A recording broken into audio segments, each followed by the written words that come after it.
see you all here this morning. It is my pleasure and privilege to welcome you to the CIPD Midlands Area Partnership Annual Event 2015. That is a ridiculous mouthful, so we're going to be really modern and call it hashtag CIPD Map 15. And of course, you'll tweet about the day with that in mind. My name is Sarah Armitage, and I am here to open the event on behalf of our very splendid organising committee, who I'll mention just in a moment.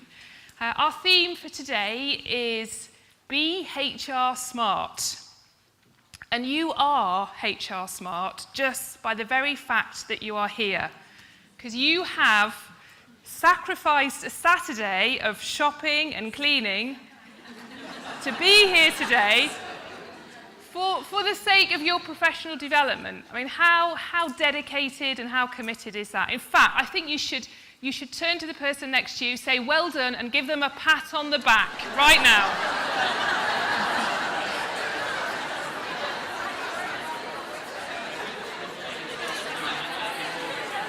So it's at this point, with that in mind, I need to point out our very lovely notebook. Two purposes of this: obviously to capture all your wonderful thoughts from today, but it also gives you a very handy, accessible event programme inside. We'd really ask you to make the most of the day by being on time to the events, if you could. That would really, really help us. There's a lot of people here today. It's a fantastic turnout. We've got a corridor here with traffic going up and down it, conference rooms that you'll be at for your workshops up these stairs. So if you could make sure you allow yourself plenty of time to get places, that would be absolutely fantastic. For those of you who've been here the last 2 years, this is our third event. We have a little bit of a traditional, where are you from, whoop and wave. Are you up for that again? Yes, good. Okay, so where are you from? If you are from Northamptonshire, could we have a whoop and a wave? Woo, that's pretty good. Hereford and Worcester. See, I can see where there's a little pocket over there, I can see. Derbyshire and Nottinghamshire, my patch. Oh, quite nice. And a little special mention there to anyone from Lincolnshire. Oh, yeah. So that's good. The Black Country? I have to say that is a lot bigger whoop than we anticipated. So thank you for that. The special turning up the volume over there. Birmingham. Awesome. I think this one might be the loudest. Lastly, but certainly not leastly, Leicestershire. Oh, kind of predicted that one. Oh, sorry, Coventry, Warwickshire. I was mixing up the list. I should have stuck with the list. So you have sacrificed a Saturday to be here. Our organising committee have sacrificed many Saturdays and a year of toil for this event. These events are quite challenging to put on, I'm sure you can imagine, and a lot goes into them. So could we just take a moment to recognise and thank the organising committee? So could you stand up wherever you are in the room, organising committee? They're at the back, they're already standing up.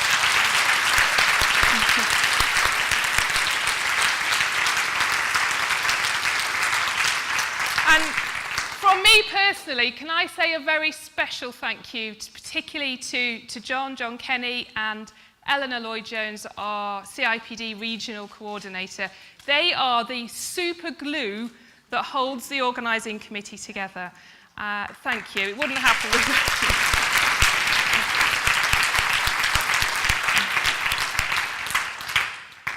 So, with that in mind, domestics. Your safety and comfort is paramount. If you hear an alarm that sounds like a fire alarm, if you go through these doors here, head down the corridor to your right. Please do not open the overhead lockers and take anything with you, just exit. The ladies and gents are on this corridor here as well, should you need those. The big thanks for today is our sponsors. We try as far as possible to keep this event really cost effective, and I'm sure and hope you'd agree that it's really good value for money. We just try and kind of cover the hotel costs. So we couldn't do this event without our amazing sponsors. So we've got keynote sponsors, the Fruitful Toolbox and the SF Group. We've got some wonderful workshop sponsors who you'll meet in your breakout sessions. And we've got some exhibitors as well. So can I really strongly encourage you to go and talk to our sponsors. They have a lot of interesting things to say to you. Go to the exhibition. Go upstairs as well. We also have a volunteering table. So there's going to be some lovely ladies and possibly gentlemen from the National Trust and from the Birmingham Governors. So please talk to them. I think the National Trust ladies are going to be dressed up as well, so it's worth checking out their Victorian costume. And go and see Cheryl on the CIPD stand. Cheryl, give us a wave, Cheryl. Go and see Cheryl. I think that's everything I need to say. Let me just check my list, make sure. Oh, and we've got a video as well being filmed today. If you don't want to be on it, just duck away from any cameras. The people from Shadow Media, thank you so much for agreeing to make us a video. This will be available for you to spot yourself afterwards. I think that's about everything. So, final thoughts. Thinking about your notebook. What if today you got a little nugget of reflection or insight, or you made a connection, or you spoke to someone that sparked an idea that actually could change the direction of your career from this day forward, and possibly even your life. That is possible. What if that happens today? We'd be very pleased. Or alternatively, what if you just enjoy today, chat to some really good people, and really take something positive away for you, for yourself. So please use your notebooks. Please tweet any learning using the hashtag CIPD Map 15. I think we need to get things started. So I need to hand over to our first keynote sponsor, Heidi from the Fruitful Toolbox, who's going to introduce our opening keynote. Thank you very much. Please welcome Heidi. Thank you very much, Sarah. I hope you can all hear me okay. So welcome, as Sarah said, to sunny Hinckley today for this CIPD event. I'm just going to keep it very short and sweet and take this opportunity to introduce myself and my business in case you're interested in talking to us later today. So my name's Heidi Blakeway and I'm director of the Fruitful Toolbox. And our business is certifying and training HR professionals like yourselves, so HR managers, learning and development specialists, to really use everything DISC and the 5 behaviours of a cohesive team within your businesses. So we have an exclusive CIPD offer running at the moment, which is going extremely well for us. And we'd like to open that up to you as well. So please come and speak to us just in the breaks and lunch times, and we'd be really happy to help you. So the other thing is actually we have a free competition to enter. We'd really like you to do so. And you can win a team day and profiling, and also profiling for yourselves as well. So please come and chat. So I said I'd keep it short and sweet. I'd like now to introduce Louise Fisher, so chair of the board for CIPD. And in her spare time, she's also HRD for Xerox Europe. So if you can welcome Louise up to the stage, that would be great. Thank you.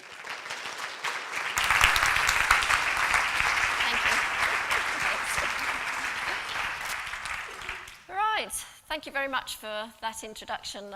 Actually, I think it's the other way around. In my spare time, I fit in the CIPD work, which is entirely voluntary, and you'll hear more about that a bit later. So I have a dilemma in that I can see you with I'm wearing my glasses, but I can't read my script or the slides, so bear with me while I faff around with my glasses on and off as we go through the session. So I'd like to say a big thank you as well for inviting me here today. I don't get invited out very often, and I'm delighted to have given up my Saturday, like all of you, to spend time with you today. And I'm here till 2:30, so if you would like to come and speak to me during the breaks or over lunch, I'm here till then. And Cheryl, nice to see you, out of the office. Before I start, I just wanted to say that speaking in public is the biggest fear if you talk to CEOs. Up there for me is speaking about myself. So public speaking I can just about manage, but talking about myself is one of my fears. So bear with me as I'm starting to bear all to you as I go through my session. But a couple of things I'm going to cover today. One is I'll talk about my career, and very happy to answer questions about that at the end of this session. I'm also going to be sharing with you what the CIPD is doing and has done to help you in your careers. And I've got some able people here, Cheryl and Andy from the CIPD, who will answer any of the tricky questions that you may ask me at the end. So, let's kick off. So I shall wander around the stage a little. I hope that's okay with everybody. So first of all, let me just talk about my career. And before I do, can I just check you can all hear me at the back? Hands up if you can hear me okay? Great. Thank you. So I spent my early career in retail management. Very different from some people in the room who may never have worked in the retail sector. But for me, it was fantastic. I learned so much about business, about making money. And I worked in different retail outlets. I worked in high street fashion, so Topshop. I was the training manager there for a few years. And what that taught me was about speedy decision making.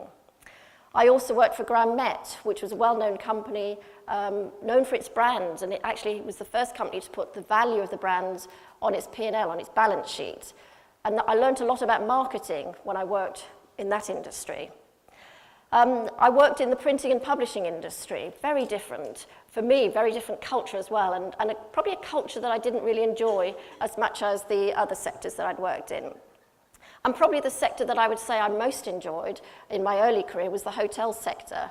And I thought retail was tough, doing the hours that retails do, till I worked in the hotel industry, where it really is 365 days a year, 24 hours a day. And I learned about scheduling and rostering and learned some really interesting skills in the hotel sector. But loved the hotel environment. All of us, we love going on holiday and staying in hotels, I'm sure. And for me, it was whenever I went out to visit the stores, the hotels, it was just like being on holiday. I loved it so much. And the hotel managers treat you like a royal visitor as well. So really nice sector to work in. So along my career, I spent 7 years specializing in learning and development. So I started off, as I said, as a management trainee. I moved into what was personnel. One of my tours that I had to do in one of the stores, I moved into the personnel function, and I stayed there for the rest of my career. But I specialized in learning and development and management development, training, many, many names it's been called along the way. I did organization development as well. And I would say I took risks in my career choices, and that's one of the lessons that I would say to all of you, is try and get some variety in terms of sector. Even working for one organisation, try and get some variety in the things that you put on your CV, your experiences, because you learn so much as an HR person working with different teams, and you learn so much from them. But I think my personal regret is that I didn't ever go and live and work in another country. As a child, I was a daughter of a father who was in the RAF, the Royal Air Force, and so I lived abroad in Australia, Singapore as a child. And so I've got the travel bug, which could be why I love the hotel industry so much. But I would say my personal regret is that I didn't go and live and work in another country, really learn a language. I did learn Spanish and French along the way, but I think until you go and live in a culture, work in a culture, learn the language, that you probably really don't understand that culture. So that was my one personal regret if I look back in my career to date. Also along the way, like most of you in the room, I did what was the IPM qualification in the early 80s. And it was very academic, and I loved it. I loved learning about psychology and sociology, human behavior. And most HR professionals now will have our CIPD qualification, but in the early 80s, it wasn't really so well known. And for me, it was really good knowledge because I was early in my career, and I needed the CIPD knowledge, the specifics really to help me in my roles. So very naive at the time, but the knowledge really helped me. And then in the 90s, I did a master's degree, and again, I needed another injection, I felt, of other knowledge. I'd got lots of good career development. I'd worked in different sectors, as I said, and I'd worked in different parts of HR. But again, I think for me, it was really good to go and get another injection of someone else giving me some knowledge that I could then apply back in the workplace. And then, as you've heard, that I'm now the chair of the CIPD. And so in the 80s and the 90s, I sat on the Southwest London branch as a professional advisor and membership advisor, doing some voluntary roles.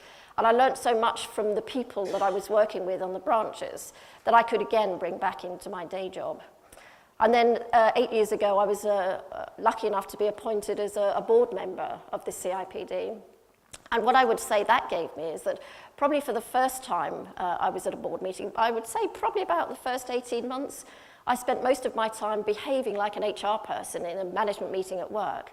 And then it dawned on me, actually, I'm not here to be an HR person. The chief executive and the leadership team actually run the CIPD pretty well. What they need from me as a board member is more around the charity, because the CIPD is a charity. They need me to be much more focused on governance and risk and managing the charity and the controls. And I also sat on the audit committee, and I did that for 6 years. Again, things that I wasn't doing at work, I was able to get experience of through my work with the CIPD. So, again, Sarah, back to your point about the voluntary people upstairs, you can learn so much through doing other things than your day job, and they give you good injections, as I call it, helping you in your career. So really would encourage anybody to get more involved with the CIPD or more involved in other voluntary sectors to, again, give you some injections. And I think it looks great on your CV because it shows you can apply yourself, you can be adaptable and flexible, work in different sectors, but also you learn so much from the people that you're working with in that voluntary aspect. So I truly would encourage everybody to think about, if you've got missings from your CV or you're frustrated at work because your work aren't allowing you to have an opportunity, think about, could I go outside and try and find that for myself some other way? So that's a little bit about my career. Let me share with you some reflections on my career. So you've heard some of those. So we've tried to do this a bit more diagrammatically so you can probably try and guess what they all mean. But the first one was, see the red triangle with the frustrations. I would say early in my career, I was quite frustrated. I was eager to move on, and I thought I knew everything. And after being a store personnel manager for 3 years, I was really ready for promotion. But I didn't get it. And I was really frustrated at the time. I thought, gosh, I'm perfectly able to do that job. And I was able to do that job. But the people above me, more senior than me, could see that I needed to learn, to consolidate, to spend time reflecting. So I'd mastered the job that I was doing, but I was a bit immature, a bit naive. And that 4th year in that role enabled me, because I had mastery, to think about reflecting, to focus on other things, to think about my career development in a different way, to support the store manager in a different way. And I always think that your managers, the people that you work for, can see that you're able and can see that you're capable of doing what you're doing, but it's the more senior people who can truly spot your potential. And it was the more senior people saying to me, Louise, you need another year in that role, just to consolidate. And whilst I was angry and frustrated, in hindsight, they were right. So frustrations in my early career, and those of you who feel like that, for me, it was the right thing. It really was the right thing for me to develop in that last year. So you can see the next picture, director's chair. The first time I became an HR director working with a leadership team, I loved it. I couldn't believe how fantastic it was to work with a senior team, making decisions about the business, not necessarily focusing on your day-to-day HR things. It really was an eye-opener for me. I was doing things I hadn't even dreamt went on with directors, so fantastic experience to me. Next thing I would say was when I specialised in learning and development, and I've linked the fishbowl there with the strategy words in there.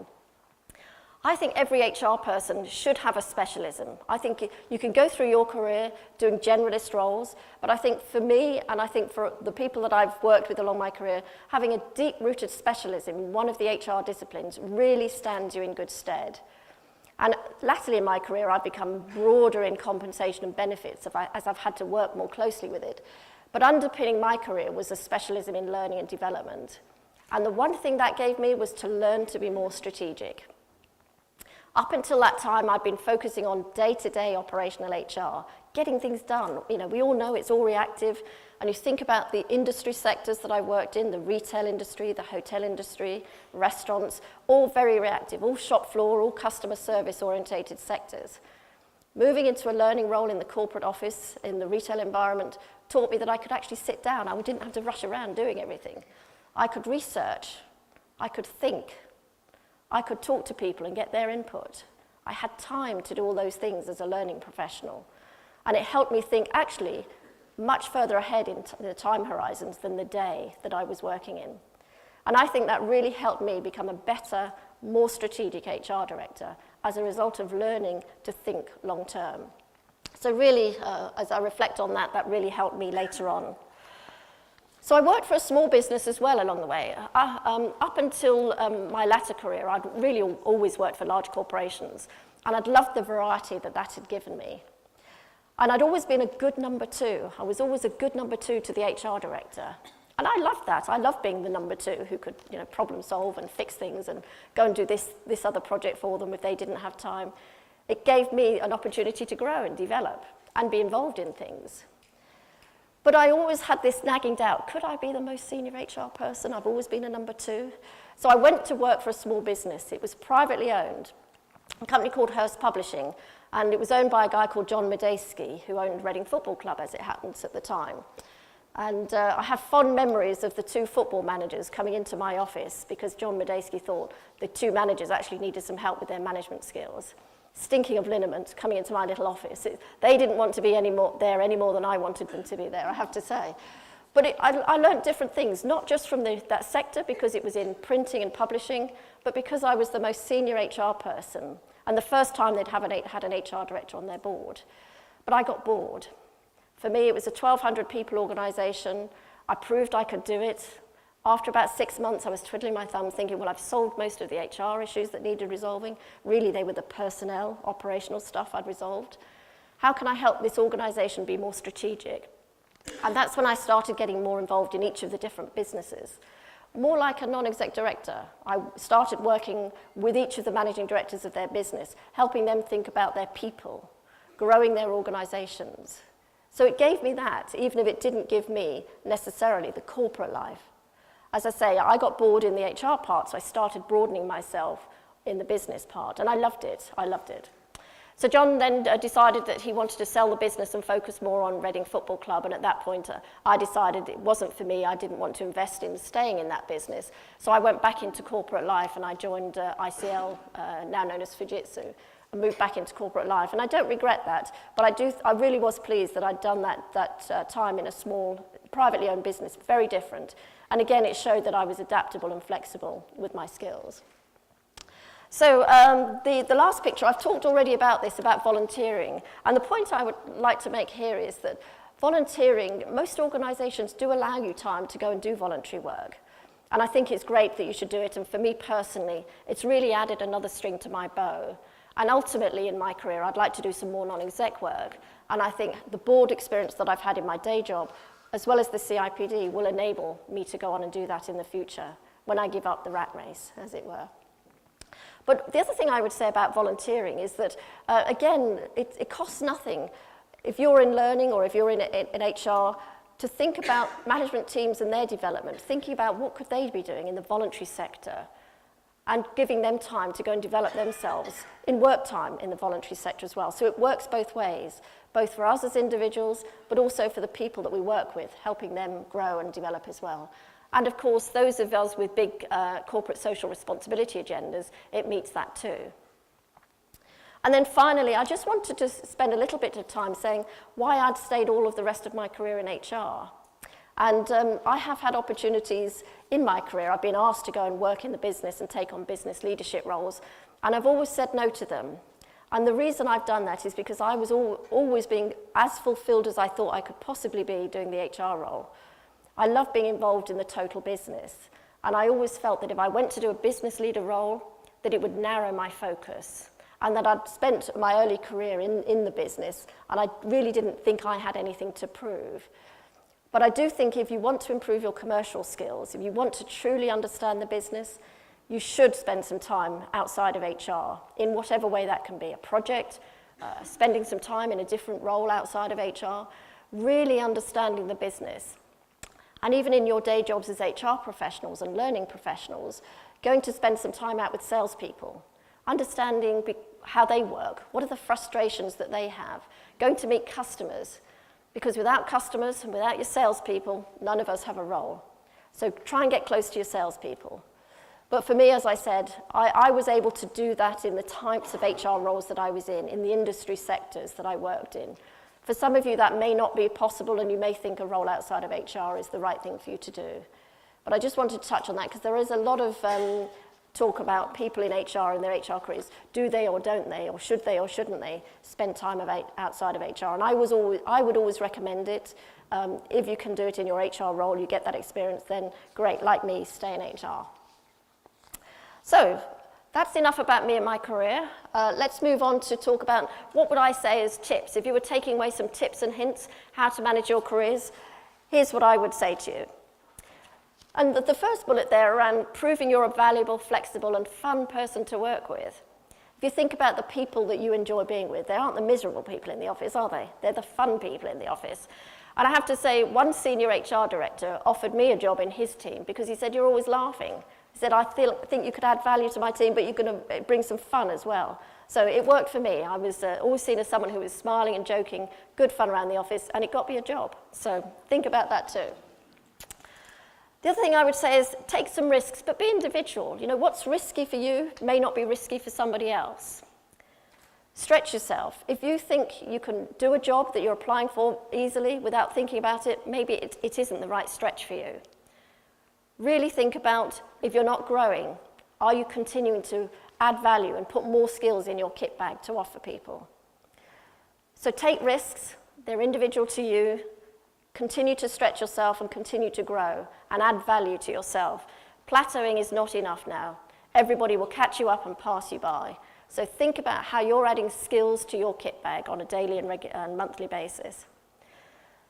I'm a big networker, and great to see you all at this event, so it proves that you're all good networkers too, and I'll talk a little bit more about that later. But network both internally and externally from your organisation. I think often when we talk about networking, we think about outside of our organisation. But think about networking internally. Apply those things as well within your organisation. And as I said, spending time out on the road with salespeople, I think is networking, but also brings value to you as well. As I've talked about, get a voluntary job enough. I won't spend too much more on that, but think about who you can, if it's not voluntary work, how can you develop outside of work as well and bring those skills back? And continue to ask people for advice, and take it, by the way. Talked about getting customer-facing experience, spending some time with salespeople. As I say, it's essential.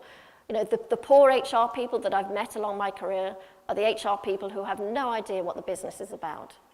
They have no idea what HR, the interventions that HR and learning make to the business, they have no idea what the outcome or the output of that is. When I'm designing sales compensation plans, I go and spend time with the salespeople and say, how are you receiving these? Do they really help you drive the sales that we're expecting you to drive? And learn about what inputs we're delivering. Are we getting the outputs out in the field as well? Learn the business inside out and prove yourself that you're a credible business person first with an HR specialism. Two final points to talk about. One is career development is your responsibility. If you think someone else will develop your career for you, then you're misguided. It really is your responsibility to develop yourself, to manage your career, and no one else's. And don't be lazy about that. Don't regret in 5 years' time, oh, if I'd only done this, if I'd only put myself out. Today is the day that you're going to learn some valuable lessons, one hopes. And for me, the first valuable lesson is that it's your responsibility, your career. Finally, network, network, network. I can't say it enough. As Sarah said earlier on, that you're already HR smart because you're here. You'll be even more HR smart if you network, learn from the people that you're with. One managing director said to me, Louise, plagiarism is productivity. And he's absolutely right. I'm sure if you have something that you're working on now, right now, you will find someone in this room who's already done it or is already working on it.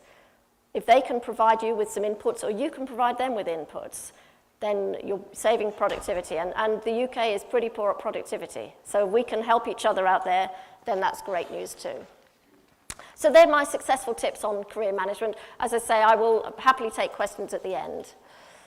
What I want to do now, and just pause for breath, is move on to talk about the CIPD and what's the CIPD doing to help HR professionals, such as ourselves, with our careers and career development. Firstly, I'm going to talk about the underpinning research. So how many here have heard of the future of the HR profession, so the profession for the future, PFF? How many have heard of PFF? Some, not so many. Okay.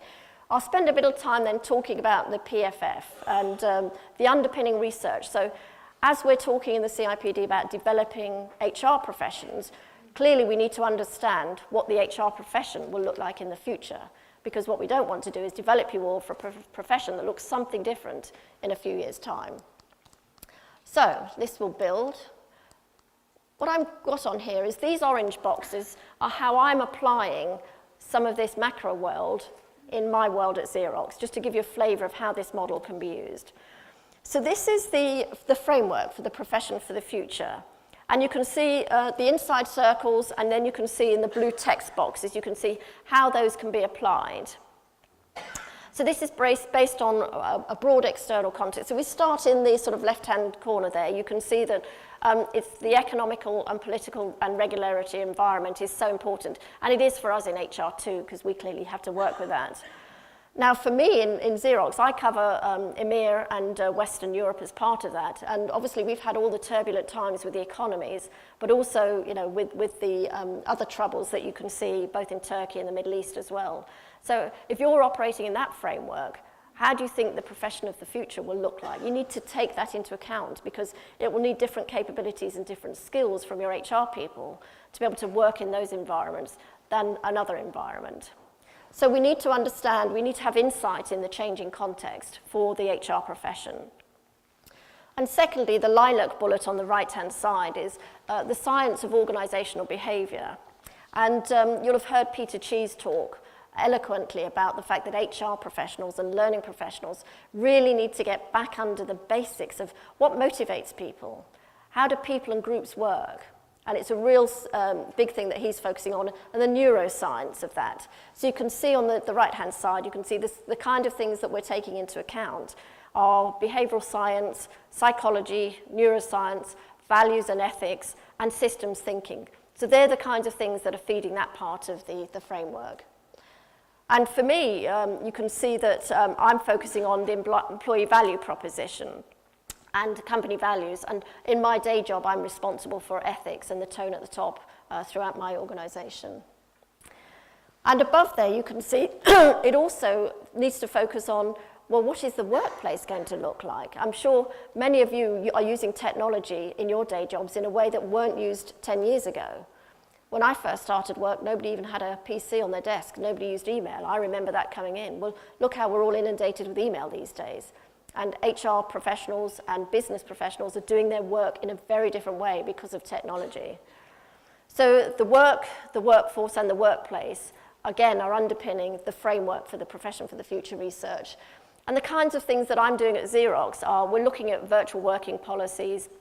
We're also looking at researching into what will the workplace of the future look like. So how can we use the technology to give our people more freedom to think, more freedom to act, and more autonomy, and work more flexibly, which will, all of those things will help with our employee engagement proposition. So they're the kind of things that I'm focusing on within Xerox, and again, linked to that framework. So at the bottom, you can see that obviously HR learning processes, practices, and policies clearly are going to underpin some of the research too. And these are things like what technologies will we be using, what operating models, and what HR capabilities will we need. And at Xerox, we're globalizing our HR model. We operate in 160 countries. We have 140,000 employees. And I'm working across EMEA in 40 countries. So you can see that you definitely need technology to enable you to understand what's going on in those 40 countries. So things that we're doing, we're globalizing our HR model. So we're becoming one enterprise-wide HR team. We've been very disparate so far.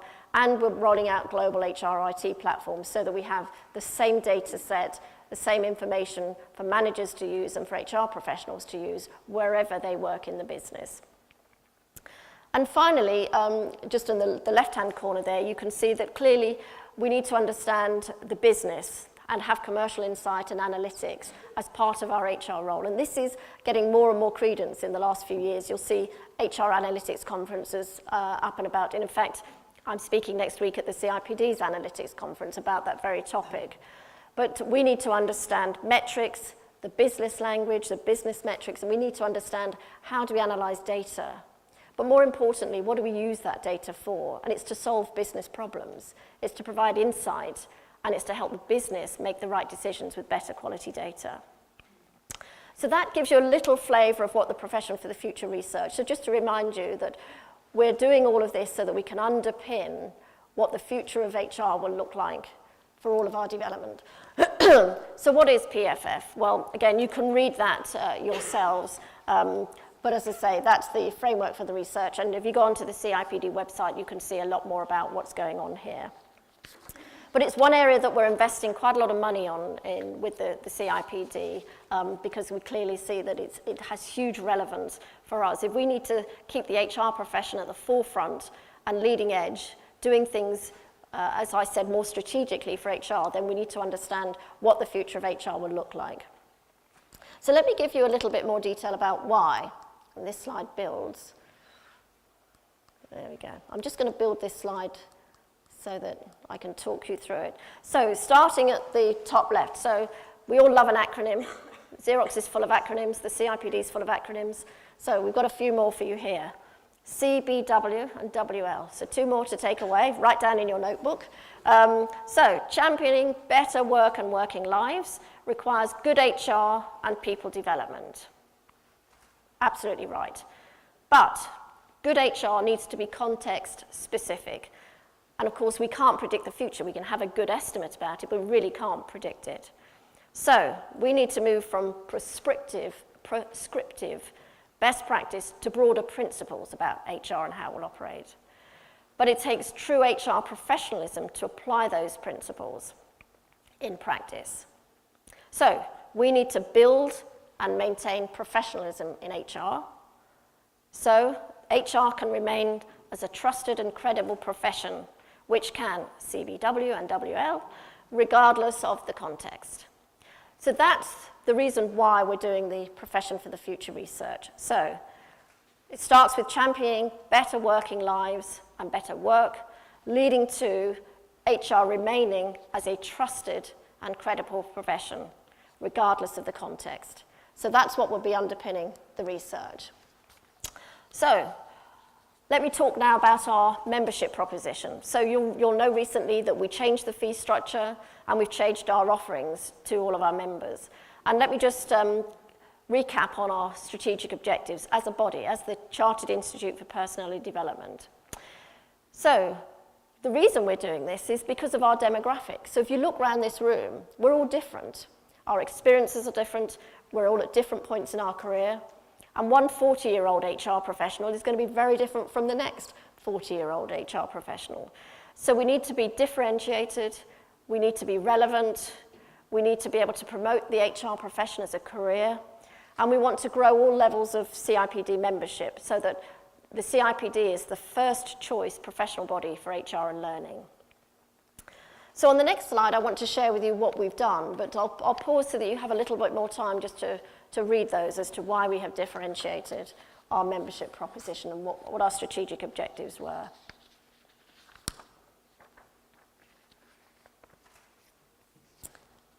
So what did we deliver? Let me take you through some of these bullets. So the first thing I want to talk about is my CIPD Map. Those of you who've been onto the website recently will see that that's being developed and has been developed as a diagnostic tool to understand your capabilities, and it's mapped against the professional map to see what development you might need right now in your career. I hope most of you have been on the website to see that, but if you haven't, it's definitely worth a trip to the website to have a look at it. And interestingly, I went on there recently just to update mine and was really impressed by the development that it's undergone. And some time ago, I benchmarked myself against the professional map as well, and some really interesting development actions came out of there for me. And if you haven't, as I say, been on there, definitely worth a trip to have a look. Secondly, we've set up new networks. So there's a fellows network now, and Andy was telling me that there's a big, strong learning network now being set up. Roaring success we're having from all of those. Connections are being made, and the HR fellows one is called Connections. HR for HR, and also leaders in regional groups as well. So in Scotland, East Anglia, Bristol, as well as London, we're setting up networking groups there as well. And I'm sure here in the Midlands Area Partnership, you've also got something similar, and today being one of those opportunities, of course.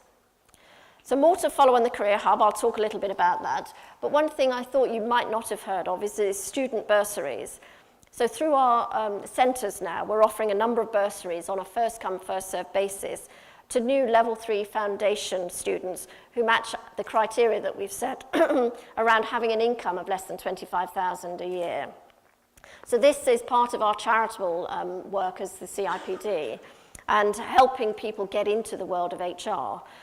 The bursary covers their tuition fees and their membership fees, and at the moment there's a limited fund for that, but again, it was something that I probably thought you might not be aware of given our charitable status. It's something that I wanted to share with you. So there are a few things that we've done so far in terms of differentiating our membership offer, and I'll just take you through a little bit more detail on the next slide. So what have we delivered? Firstly, I will say, have you noticed the new branding for the CIPD? So the team there have done some fabulous work on developing the brand, and Peter really set this up when Peter was appointed as the chief executive, talking about our purpose, reaffirming our purpose, and then linking the whole value chain of HR, including the CIPD and the branding itself. So we initially did some research, and we had 9,000 members respond to that research, and if you were one of them, thank you. It's been really helpful giving us the insight there. We also did some research with some thought leaders, and we focused on things like migration, 0-hours contracts, valuing your talent, and Xerox was involved in that as a case study as well. The CIPD Manifesto for Work, and sustainable performance, and again, as I mentioned earlier, neuroscience, and a series of development activities to help HR professionals understand neuroscience in the brain and how the brain works. Hopefully you'll have seen much more around the CIPD in the media. Certainly Peter Cheese was telling me recently that he was up at the crack of dawn on 5 Live in the morning, which for those of you who listen to that, it's a really early start. But he's getting out and about, and so are his team and the specialists in the CIPD. So much stronger voice in the media, or online press and TV as well.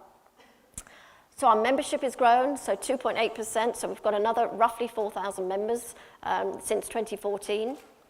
Our student recruitment is up, and it's fantastic because we need to build opportunities for our youngsters to get into the profession and develop and stay in the profession. So that's up by almost 17%. And then we've invested in around 900,000 in new activities with the CIPD around our membership offering as well. So let me just tell you a little bit more about what we're doing for fellows, because I'm sure there are a number of fellows in the room as well, and I'm a fellow, and I have to say, although my membership fees are much higher now, I'm getting so much more value for them than I was in the past. So focusing much more on fellows and the professionalism of them. The content is more strategic. You can see this man with all of the, whatever, tattoos is it on the face there? That's a new quarterly book that comes out to all of the fellows, and it's a bit like the Harvard Business Review. It's all of the research, the current research around the HR profession. Fantastic. I read it from front to back every time I get it. Really good articles in there. Also an opportunity to give back for our fellows, so we're offering volunteering opportunities for them. Mentoring as well, we offer fellow mentoring, and I do that. You'll see a bit more about that when I talk about the mentoring program. Fellows get invited to do input into the research that the CIP is doing, and we're also integrating a fellows policy group.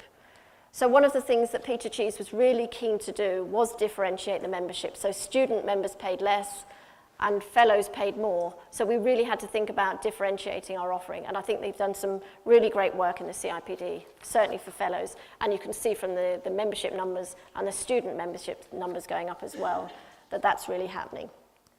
So here's some of the things that you've seen in the press and in people management. Here are some of the real people examples that we're quoting in people management and other press articles. And again, you can see that links to the new branding of the CIPD. And you've got real people talking about the value of their membership, online and in the media, and talking about what they get from it. So again, if you've not seen those, go onto the website and you'll find more and more examples of real people talking about their careers and the value for their membership. So, back to careers. That's just a little bit about what the CIPD has been doing. Let me talk about what are we doing to help you in your careers at the CIPD. And what we want to do is be able to help anybody at any stage in their career remain as a CIPD member and get value from CIPD membership. So helping you get in and on in the HR profession. So it really came from a career partner concept that came from feedback from members at all levels when we did the research. They wanted us to do more to help people manage their careers and give them stuff that was more relevant to their level of membership. Also, there was a huge need to retain students after study. And it may be that perhaps it's happened to you, or you know people it's happened to, that particularly as well with our international members, that they come and do their qualification and then they leave membership. They don't see the value after they've got their qualification. So we needed to make sure that we had an offering that enticed people and encouraged people to stay throughout their HR career. But also we needed to give people a reason to move through membership levels, because if you're paying more, you've got to think about, well, why am I going to increase my subscriptions? I want to get more for that subscription that I'm paying. And also, just a final point to make is that it's really that tailoring of that offering to our members. Again, you can see that the increase in membership numbers, increases in retention numbers.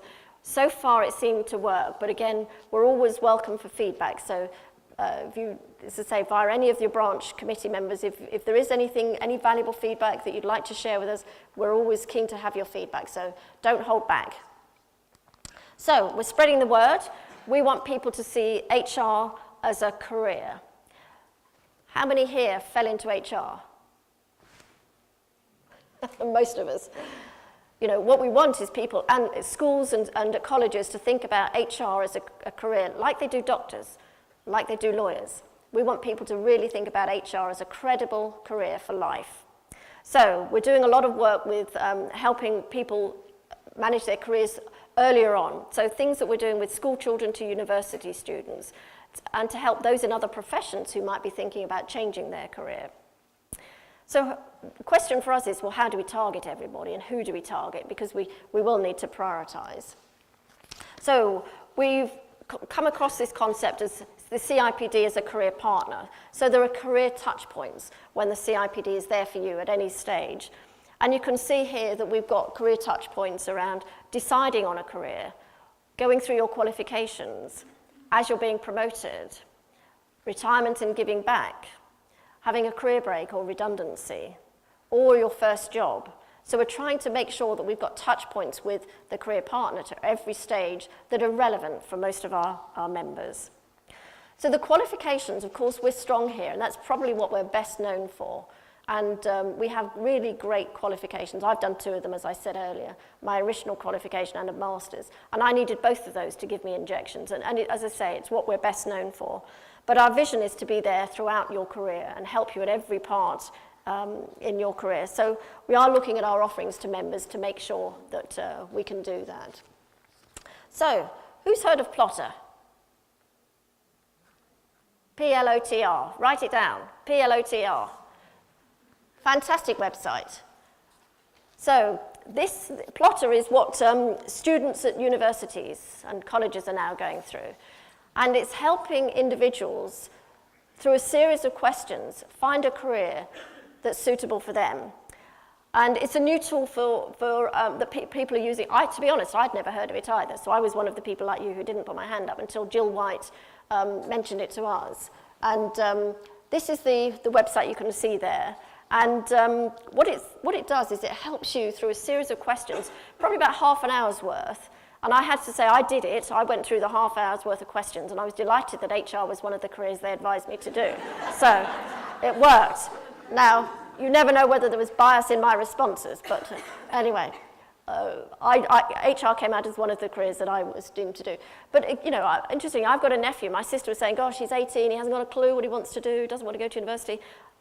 Go and get him on Plotter. Go through all of the questions and give you some idea. The HR World is the most visited plotter website, and it's fantastic. And you can see from the pictures here of HR World, you just click on the buttons and it tells you information about those careers. And you can see all of the different variations that you've got there. So we're using Plotter. We've got a game on there as well, and you'll see as you go onto the website that you can see things. But we're trying to talk about the HR as a profession and get rid of the misconceptions that people have about HR. You know, how many people say to you, I want to go in HR because I like working with people? You know,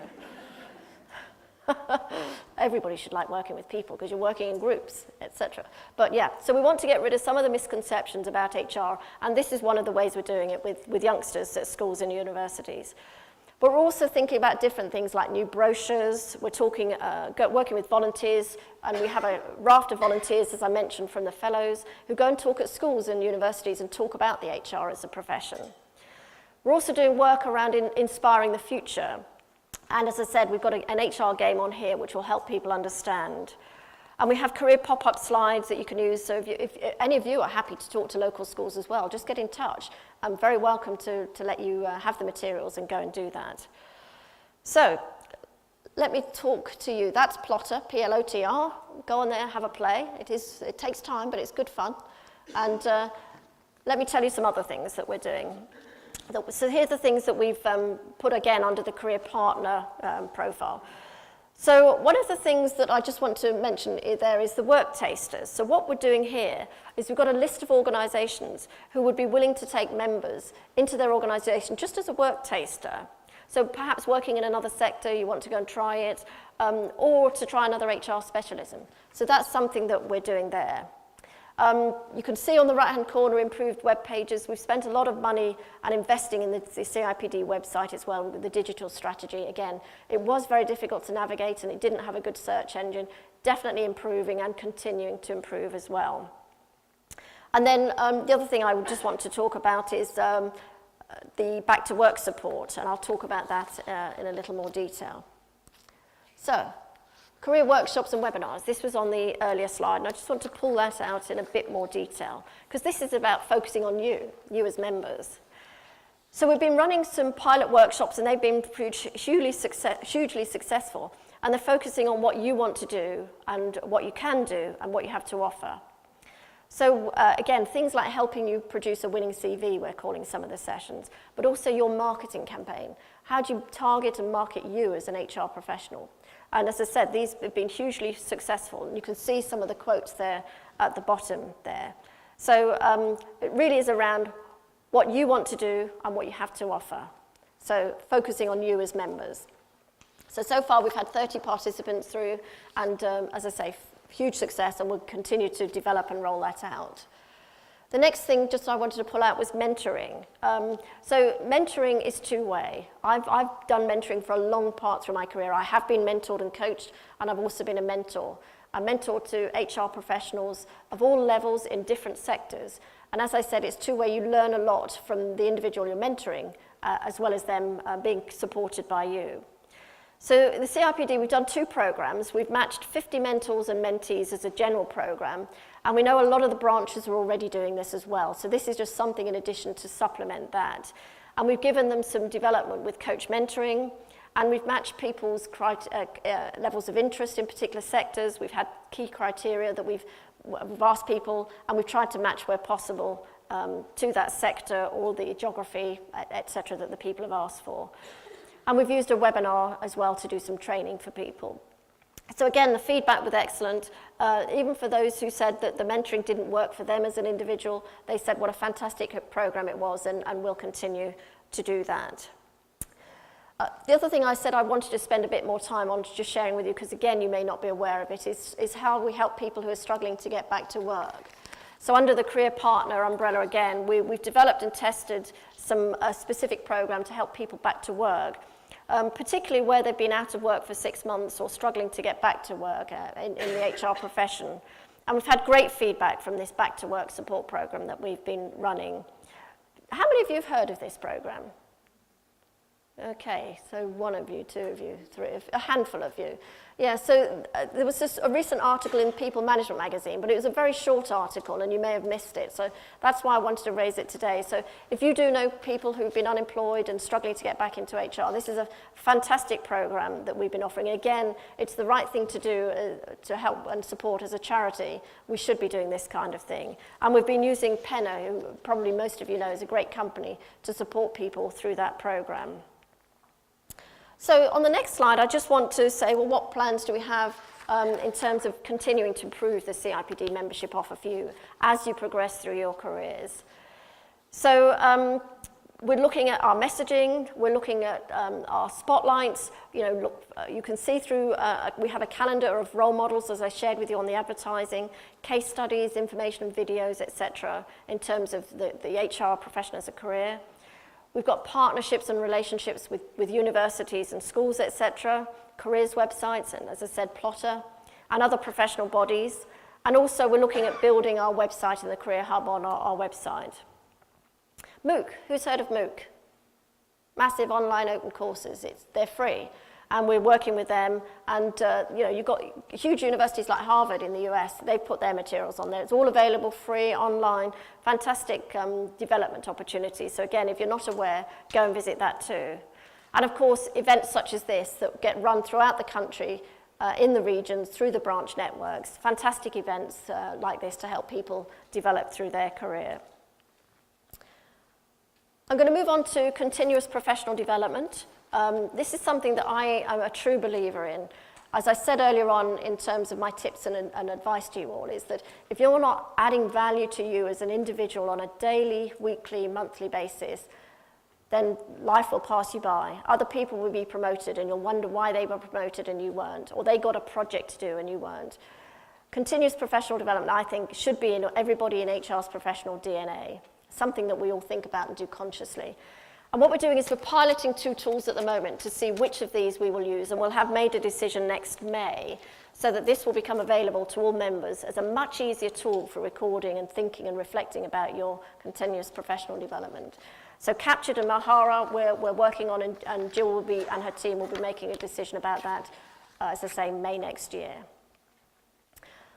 So I've bombarded you with lots of good things, I hope. You'll need time to reflect. One final thing, as I said earlier on, if I could give you career advice, it would be network, network, network. So today is a huge opportunity to network, and I've just put a few more thoughts before I close my session and before we go into questions. Just some thoughts on networking. For those of you who are perhaps thinking, well, how do I even go about it? What is this networking? First thing I would say is it takes practice. It isn't something that comes natural to people. You have to think about it. Have an objective or a goal in mind. Right, today I want to find somebody who can help me with this, whatever project it might be. So have something specific. Just generally amiably chatting to people won't necessarily get what you might think you need. Articulate what you're looking for, but also how you can help others. So if you're working on something that you think is really innovative, or you've had great feedback from your work colleagues about, share that with others. You know, I'm working on this great project. Would it be of any interest to learn more about it? So offering and giving, as well as receiving. HR questions. Be open-ended with your questions. Don't be closed. Invite people to talk. Be interested in their organisation and the person that you're with, not just the content that they're telling you about. I was brought up by parents who were quite strict to say please and thank you. So thank people for their time. Let them know what you got from that networking. But also, if you followed up, let them know how it went. I think it's delightful if someone who I've been networking with follows up with me and says, thanks for that great idea, this is what I did with it. It just gives you a buzz, gives you a bit of oxygen, a bit of energy. It's really delightful to know that something you invested in that individual, they got a huge return from. And the other thing I would say, many of you are tweeting today. I know we have colleagues in the room who are tweeting. Think about your own brand. Does your tweeting, does your social media represent you? So if you're networking on social media, think about, does it really represent you? And my personal philosophy, it may not be the same for all of you, I tend to keep my social media for my personal life very separate from my professional life. There's no reason in the world you want to know that my nephew's gone on holiday to Australia. nothing to do with my day job, so I keep the world separate. Some of you may think that's very relevant and your colleagues may want to know about it, but on a personal level, I prefer to keep them separate, but I'm old-fashioned, maybe. But just think, the reason for mentioning it is just think about your brand. As we know, more and more organizations are going onto social media to take references about people. Will you really want somebody taking a reference from you to see what you're putting on your social media in the public domain? As you're networking, just think about that, would be my final thought. So, I'm going to move on to my funny little man. Hope you like this little man here. Lots of megabytes in him. To move on to any questions. So, firstly, just thank you for listening. I hope it's been of interest. John and Sarah, thank you so much for inviting me. I'm delighted to be here with you all and open for questions. So, Sarah, over to you. Yeah, can we just start by thanking very much Louise.